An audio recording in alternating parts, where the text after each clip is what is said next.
Hello, happy spring. We are experiencing the first sunny day here in about a week. It's delightfully exciting to feel the sun on your face, see the blue sky, and appreciate the contrast that we've been having. Lots and lots of gray days and lots of rain. And I want to just say welcome, that this is Deborah Leanne, and with this spring, with this completion of the first quarter of 2018, where are you? How you doing? The topic today is on self-awareness, and this is where we can't hide. This is where we really want to take stock and look at what are our results from the first 3 months of this year? How have we been showing up? It's just taking a pulse. It doesn't mean this is who we are for the next 3 months, and it gives us an idea of where we might want to course correct and maybe where we need to ask for some help. Where are we in our own way? The reason why self-awareness is, I believe, relatively rare, but really called for in this day and age, is because a lot of us don't want to do the work. We don't want to invest the time, the energy, and the money into finding out about those parts of ourselves that we've been working so hard to shove away. Put away in a closet, in a box, in the basement, and we don't want to look at it. We don't want to spend time on it, or we think we've already handled that. That's not, I'm an evolved being, and I've worked through that issue. Thank you very much. Yet I'm here to tell you that there's a full circle thing that goes on around and around. We spiral back to the areas that need or want our attention. And we may think we've handled something, and it's still popping up for us. So it means it's still needing our attention.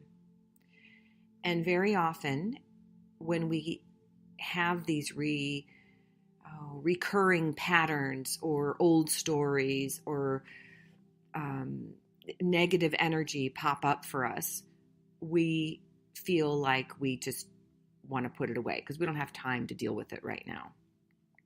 However, any of you who have pets or have had children know that you don't get to choose when these things happen.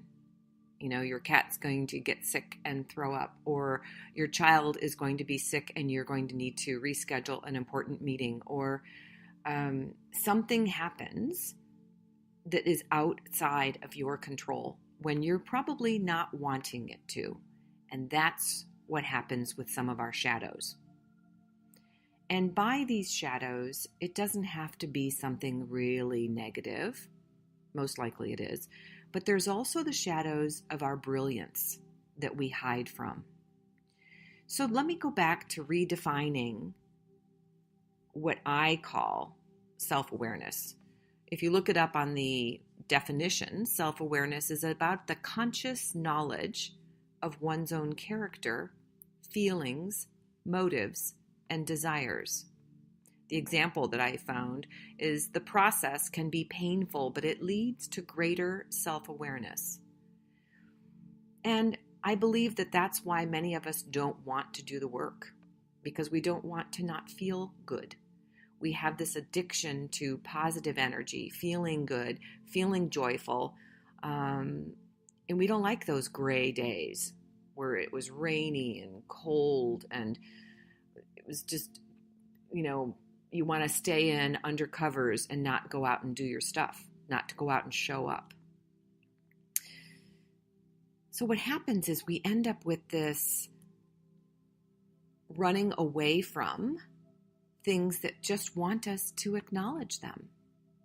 And try that. If you have a 4-year-old who wants your attention, when you're trying to get something done, you understand what it's like to have that screaming or temper tantrum, or sometimes my cat just will come up and want to sit right on my lap when I'm typing on the computer or when I'm in the middle of meditation. And how do we allow for that interruption and actually embrace it? Love it, accept it, embrace it. So I'm going to describe my journey with self-awareness as a spiral heroine's journey. And unlike a hero's journey, which we know a lot about, and most of our movies are around the hero's journey, where they get this call, and a lot of times they're the not wanting to be a hero, wanting to ignore the call to move forward and do something, take care of something. And what happens is we don't, many heroes try to go back to sleep, and they can't. This thing keeps knocking at their door saying, you've got to go do this. And they finally take off, sometimes begrudgingly, sometimes with more excitement, to go find the Holy Grail, or to go get the sword out of the stone, or whatever their vision keeper is telling them to go do, whatever their mission is. And it's very external. So the hero's journey, if you look at the masculine version of this, it is an external process. And they fight the demons and the dragons, and they save the princess, and they go through all of these things to complete their mission, which is something outside of them and physical. It's not the same for a heroine's journey. A heroine's journey has a lot of the same steps. Very often you'll hear people who found an initiative or an amazing nonprofit or community agency or a for-profit business, and they're like, I just didn't want to do it. Why me, God? And why do I have to be the one that does this? And very often they do. And it keeps knocking at their door saying, we want you. And so begrudgingly, and sometimes with a different level of excitement and anticipation and eagerness, the heroine steps off to go do what they're here to do. And they run into all kinds of issues, demons and dragons of all sort. But guess what? They're internal. They're not out necessarily fighting a physical being. Could be the changing of a relationship or letting go of a physical circumstance and moving to a new place. But very often it's an internal struggle. It's an internal place of going into the dark night of the soul and facing straight up all of the stuff we didn't want to look at, all the places where we get in our own way, all the self-doubt and criticism and the confusion and the overwhelm and the playing it small and being safe and not speaking up because if we do, we might get killed. All of the places where we hide our power. Those are all internal struggles. And once we face them all and shine our light on each of these little things, one by one by one, kind of like stepping stones that these things will pop up right in front of us as soon as we think we're finished and we're ready to move forward. There will be another one that'll show up in front of us for us to work through or discover or uncover, I guess would be a better word. And this identifying, running into, facing these demons and dragons is what is called for self-awareness. It's also what's called for courageous authenticity. It's also what's called for leadership. And we don't want to very often do this because it's ucky. It doesn't feel good. It takes us away from what we want to do. Yet, when we do the deeper work, what ends up happening is everything comes forward with us. It's like the universe aligns, and all of a sudden there's this golden path that shows up in front of you. It may only be a step at a time, but things are so much easier because we've dealt with some of the baggage. We've lightened our load. We can see with different eyes. And so then the owning of our strengths, our talents, and our wisdom, and all the places that make us uniquely brilliant, allow us to be more magnetic for the support, seen and unseen, that shows up. All of the angels, the guides, the teachers, the people that are here to support us in moving on and moving forward. And they're also there to be these overlighting guides to remind us when we get stuck in a place of shadow or recurring old patterns that we've got this, that we already have discovered those parts of ourselves. We know what our reactive tendencies and patterns are, and we can go back and visit them, but we don't need to live there for a long time anymore, because we've gotten to a place of acceptance, of healing those core wounds, of once we shine the light on them, they don't have the power they used to have, right?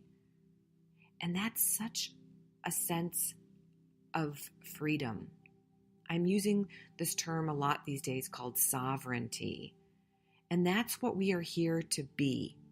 We are divine, amazing, essence-filled beings that are in our physical bodies right now to do the biggest work we can be, to be the best versions of ourselves that we can be, to be our fullness and our wholeness right now.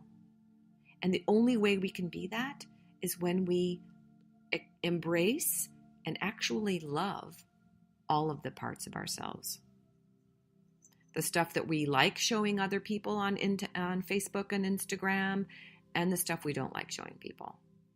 And I'm going to switch that up to LinkedIn, because LinkedIn, we have this funny feeling about that we can only show our most professional, most accepted, most prized parts of ourselves, where maybe if we showed our whole self in all of our silliness and messiness and brilliance, that might be what creates the magnetic path for our clients, our ideal projects to show up for us.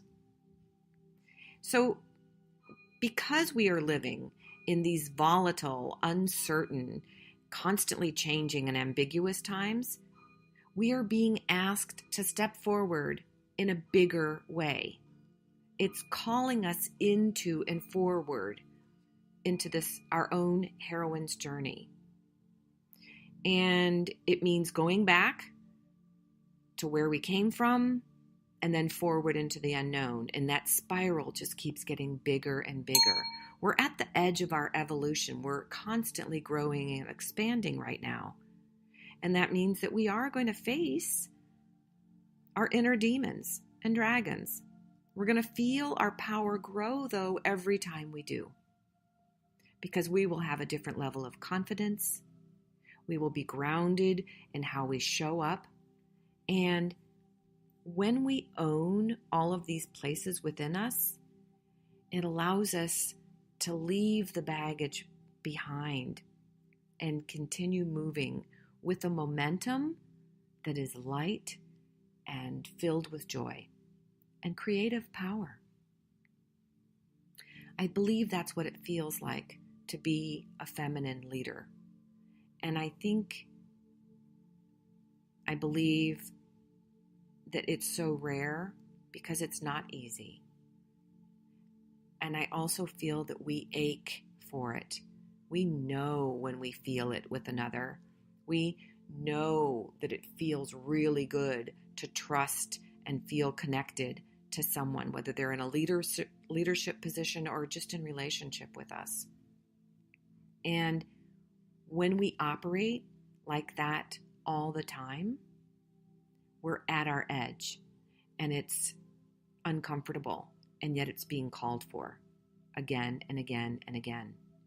And if we want to create vulnerable trust with our clients, with our prospects, with our friends and family, in our love relationships, then we need to be that first. We need to have a vulnerable and trusting relationship with ourselves. So I believe it's time, sister. Let's keep taking our steps. Even though it feels like we're going in circles sometime, know that that spiral path is continuing on upward. And we're all in this together. We're all making it up every day as we go forward. So will you join me? It's the path of the heroine. Let's do this, okay? Together. Until our next time together. And by the way, look out on Facebook Live. I'm going to be putting out some just pop-up office hours, and you're welcome to join me for a cup of coffee, whether it's for mini coaching or some masterminding, depending on who's in the circle, or just to celebrate. I'll be here to listen and share and maybe even co-work with you. So that's my latest offering I'm going to be putting out for right now, and I look forward to seeing you in one of those Zoom calls. Take good care of yourself. Bye-bye.